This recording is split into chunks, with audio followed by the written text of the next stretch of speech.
Hello, Mom. I am Kathleen de la Peña Torrida, presenting about the Lesson 2 Freestyle. First, learning the stages of the arm stroke. First step, you should perfect your hand placement and entry. To begin your stroke, your hands should be relaxed and your fingers should be held together. Put your hand into the water fingers first about 15 inches above your head. Your palm should be tilted at a 45-degree angle facing out, so your index and middle finger enter the water first. Your wrist should be tilted down and positioned above the fingers, and your elbow will be raised above the wrist. Your hand should make as little splash as possible during entry. Once your hand is in the water, extend your arm another 4 inches, like what's in the picture. Second step, work on your down sweep. Your arm will act as a lever during this phase of the stroke. As you stroke, your body will rotate toward the arm that is in the motion of stroking. Move your forearm and hand downward and back with your elbow held at about a 45-degree angle.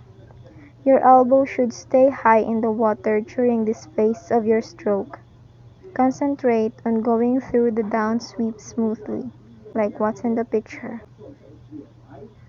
Third step, pull your hand and forearm toward the center of your body for the in sweep. During this part of the stroke, use your hand like a paddle and move as much water as possible. This is where you start to move your body forward with your arm stroke movement. It is the first part of the propulsive phase, and your upper arm will move inward toward your chest and rib cage. Your elbow will go starting moving into a 90-degree angle. When your hand starts to approach the midpoint of your body, you have reached the back sweep. Fourth step, push your arm in an up, out, and backward motion to back sweep. This is the second propulsive phase where you can gain speed in your stroke. Right as your hand gets to the midpoint of your body, you will stop pulling and start pushing water. Keep pushing water out and up until your arm hits the line of your thigh.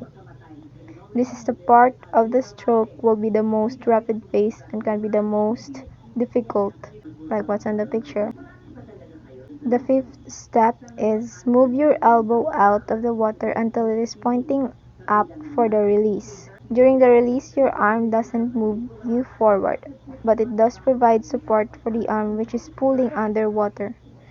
It is important to work on your release technique so that your hand entry is clean.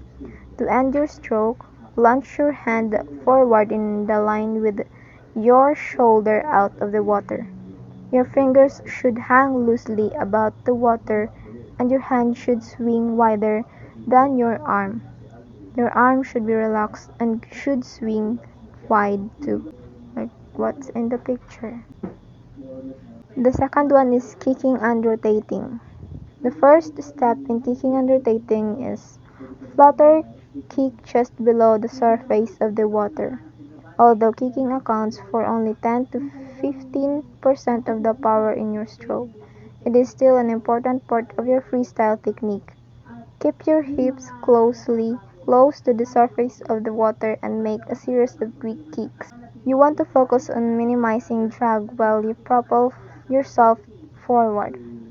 Therefore, your kicking range of motion should be narrow. Your legs should not kick out of the water and neither should they break below the line of your body. Kick from the hips and thighs.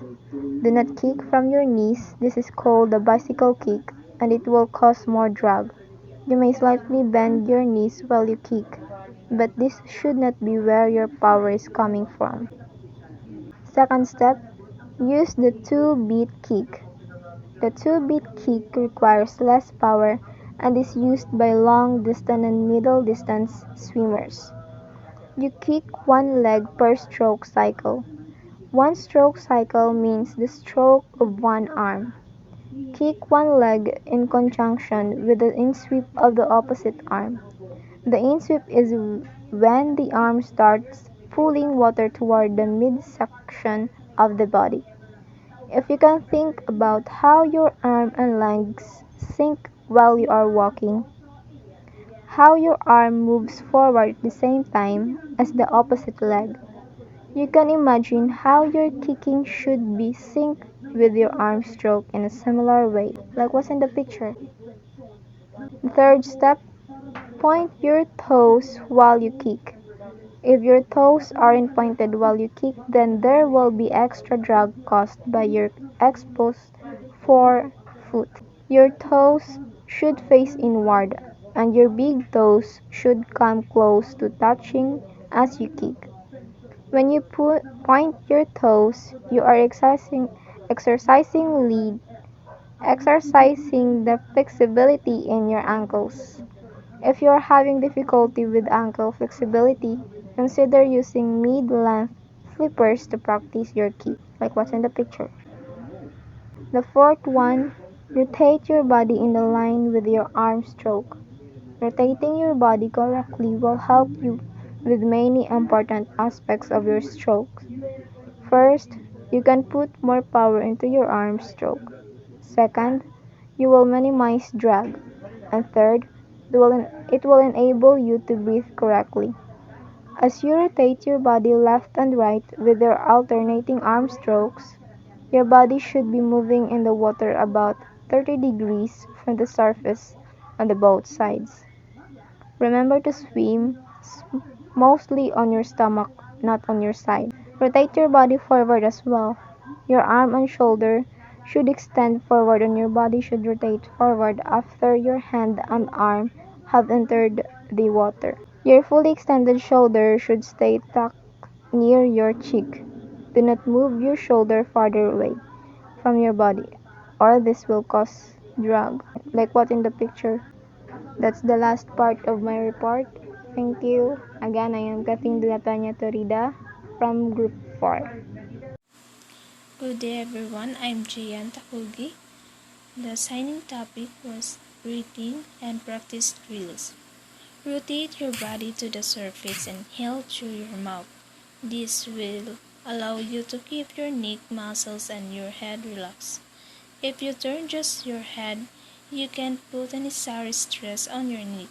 Keep your forehead and the crown of your head slightly submerged while you breathe. Imagine you have a wine glass balance on the sides of your head that you cannot spill. Do not over-rotate. You can only tilt your body 30 degrees in one direction or the other. Do not hold your breath longer than you need to when you swim. Breathe every stroke if you feel the need. Do not lift your head up, this will cause your hips and legs to fall and you will have to work to regain your balance. Continue to keep your body and arms outstretched while you breathe. Keep your body straight and do not lose your extension while you breathe. Number 2. Blow bubbles out of your mouth and nose to expel your breath. If you hold your breath, you may develop feelings anxiety when you are swimming. That will slow you down and distract you. You can practice blowing up bubbles in shallow water. Exhale 70% through your mouth and 30% through your nose, and exhale the last 20% with more force. Submerge your face and side and home through your nose or mouth to create a stream of bubbles. While underwater, make sure to exhale out all of the air so that you are not having to exhale any last bit of air when you should be inhaling. Number 3. Hold your forehead just under the water while you swim. The water should rest between your hairline and your eyebrows. Keep your neck and upper back muscles relaxed while you swim. Your head shall be cooked about 45 degrees forward if you move your head down too much toward your chest. If you it will cause more resistance. Number 4. Practice your stroke and breathing techniques. Work on isolated parts of your stroke and breathing techniques through practice drills on land and in the water. Concentrate on different parts of your stroke that you need work on will help you to develop a strong, complete stroke. Practice your arm stroke, body rotation, and head position on land. Bend forward at your waist and go through the 5 stages of the arm stroke. Even down sweep, in sweep, back sweep, release. Practice rotating your body correctly and practice keeping your head still at the side when you breathe. Rotate your shoulders to work on a longer stroke. Over exaggerate the rotation while you practice, and it will help create muscle memory for when you swim. Do not breathing drills. Keep off the wall and keep your right arm extended in front of you. Use your left arm to stroke and your second stroke. Take a breath on your left side. Practice blowing bubbles out of your mouth and nose completely and inhaling a full breath through your mouth. Then alternate sides. Do not the same drill on your right side.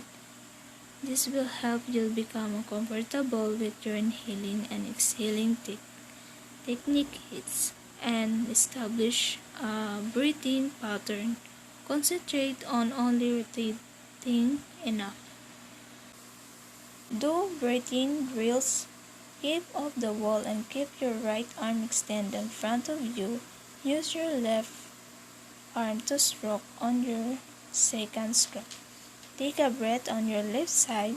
Practice blowing bubbles out of your mouth and nose completely and inhaling a full breath through your mouth. Then alternate sides. Do the same drill on your right side. This will help you to become comfortable with your inhaling and exhaling techniques and establish by breathing patterns. Concentrate on only rotating enough for you to get a full breath. Practice kicking drills. Push off the wall with your feet and extend your hands and arms out in front of you, keeping your hand underwater. Kick vigorously for as long as your breath will last. Do not want to focus on going fast. Instead, try to focus on your techniques. Keep your toes pointed, your feet pointed inwards on your toes are almost touching your hips up and your kick high. Keep your legs relaxed and kick from your thighs. Number 5. Wear goggles while you are swimming. Do not have to wear goggles to swim freestyle. However, when you have to close your eyes while you swim, it can make you anxious and it will make it more difficult to concentrate on your stroke. When you wear goggles, it can help you stay balanced and oriented. You will know when to stop because you will be able to see the walls of the pool, and you won't have to worry about bumping into other swimmers. Adjust your strap, pulling the strap until the goggles fit on your face firmly and comfortably. Adjust the nose bridge. Pull on both sides on the strap. If the noise bridge is the strap, the noise bridge fits properly if you press your goggles up to your eyes and the sanction of your eyes without a problem. Fit the goggles to your head by putting the eye cup to your eyes so that they sanction to your face, and with your thumbs move the strap behind your head so that the that your goggles are firmly in place.